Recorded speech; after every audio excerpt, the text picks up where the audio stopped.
to thank them for their outstanding leadership and service, their support throughout not just in this campaign, but over the last 4 years.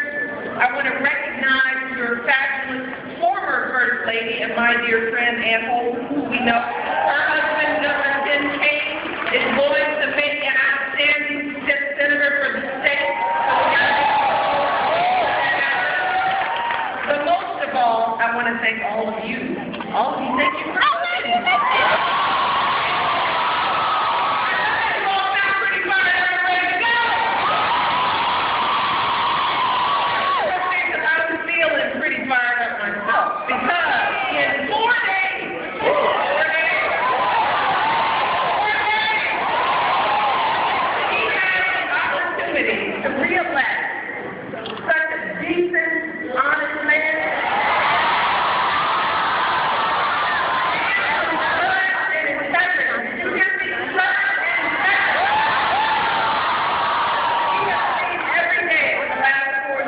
The man that I have known and loved for 23 years. And let me tell you something. All that I just talked about, God, I love him for that. But what really made me fall in love with my husband all those years ago, it was his character. I'm all fellas to hear that. It was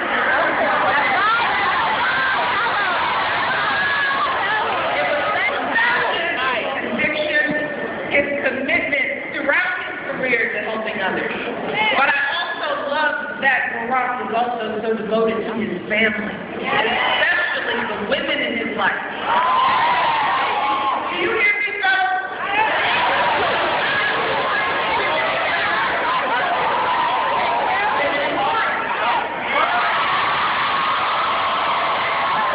I saw the respect that he had for his mother.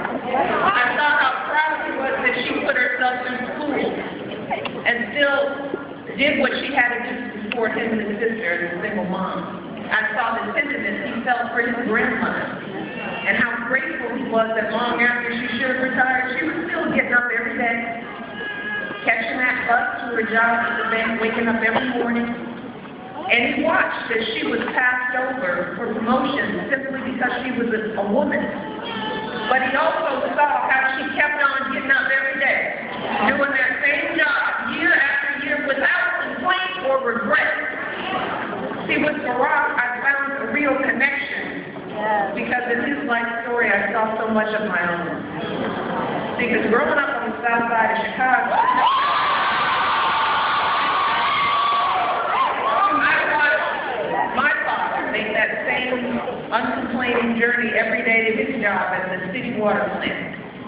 And I saw my father, who had MS, get up every day on crutches and carry himself with that same pride, that same dignity that you get when you can provide for your family, that same hope that his kids would one day have opportunities he never dreamed of.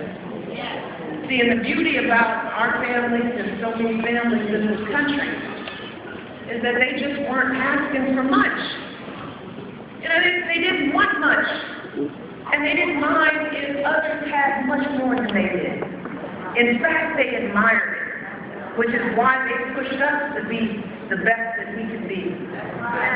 But they simply believed in that fundamental American promise that even if you don't start out with much, if you work hard, if you do what you're supposed to do, then you should be able to build a decent life for yourself and an even better life for your kids and your life.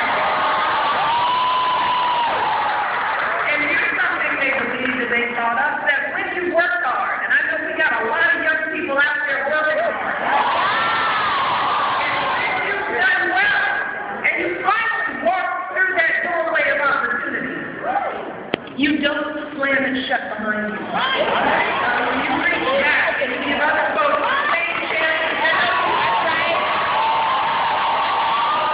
And that's how Barack and I know so many of you were raised. And more than anything else, that is what this election is all about. It's a choice. It's a choice about our values, our hopes, and our aspirations.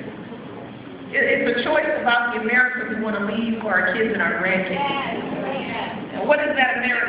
class. But we believe in an America where every child has an opportunity to go to good schools that push them and inspire them and prepare them for jobs of the future. We believe in an America where no one goes broke or loses their home because someone gets sick or loses their job.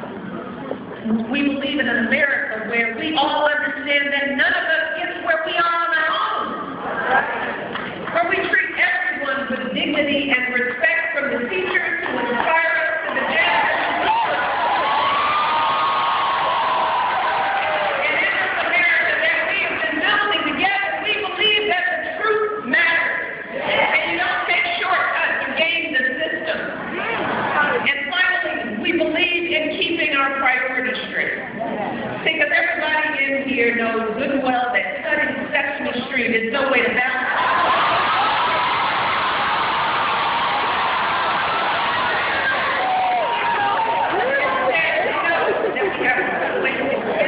We also have to make smart investments in things like education and infrastructure for an economy that's built to last, and that's what my husband stands for.